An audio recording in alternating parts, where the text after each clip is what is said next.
आत्मा कांदुथिले सुधा जे कष्ट को सही पिलामानकु क्षमा करी दिए से हेउछि माँ। आ पुओटिए जन्म करी भावे मु मरीगले 10 तुठरे मोर पिंड देव, किंतु सेही पुओ माने मरिबा पूर्वरु से माँ को नीति मारिबाकु बाध्य करिथांती। आश्रय टिकिया पाई पुओ घर सामनारे बाहुनी कांदुछि माँ। आसंतु देखिबा बालेश्वर जिला जलेश्वर ब्लॉक गोवर्धनपुर ग्रामरु एही रिपोर्ट। एठी टंका आगरे फिका पड़ी जाइछि 10 मास 10 दिन गर्भर जंत्रणा। बापांको मृत्यु परे मिलिथिबा टंका को भागबंटा परे माँ को रखिबाकू नाराज पुओ। मौली जाइछि पुओटिए जन्म करिबार खुशी। बयस अपराह्न चलिबा पई देहरे बल नाही, पाटिरु भलसे कथा भी बाहरुनी। मनर जंत्रणा और पेटर भोक खने खने कही आखिरु लुह झरे पुओ नारे माँ करुछि अभियोग। ए हेउछंती बालेश्वर जिला जलेश्वर ब्लॉक गोवर्धनपुर ग्रामर हेमलता नाथ। बयस प्राय 64। दुई पुओ थाई मध्य स्वामी मृत्यु परे एबे से अलड़ा।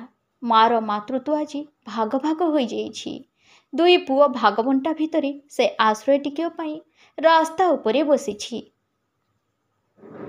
किछि वर्ष आगरू हेमलतांक स्वामी नदीरे बुड़ी मृत्युवरण करथिले। मिलिथिबा टंका पिलामानक मध्यरे भागबंटा हेला परे माँ को रखिबा पाई उठिला द्वंद्व। याहारी भितरे माँ को किए रखिबो? दुई पुओंक भितरे छकापंजा चलिबा परे विचारक माने गाँरे बसी वृद्धा माँ को दुई पुओ भितरे भागबंटा होइथिला। विचार सिद्धांत होइथिला दुई पुओ पाखरे मासे मासे लेखाए वृद्ध माँ रहिबो। आज सान पुओर बारी सरीगला। बड़ पुओ पाखकु नहीं सान पुओ छाड़िबाकु गला। हेले बड़ पुओ तरुण माँ को रखिबाकु मना करिबारु माँ घर सामनारे बसिछि।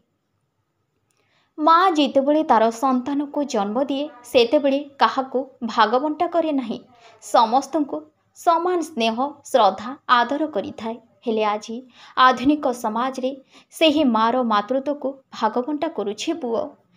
तेबे एभली पुओ मानक उपरे आईनगत कार्यानुष्ठान नेबार आवश्यक रहिछि। माँ को समस्ते श्रेष्ठ स्थान देइथांती, किंतु एभली घटना आम समाज को भविष्यत पाई केभली वार्ता देउछि ताहा आपण माने विचार करंतु।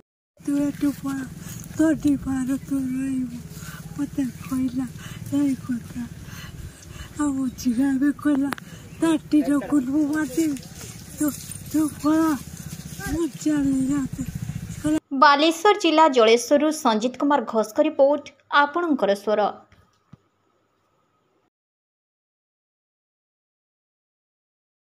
पारी करा हुए 15 दिन।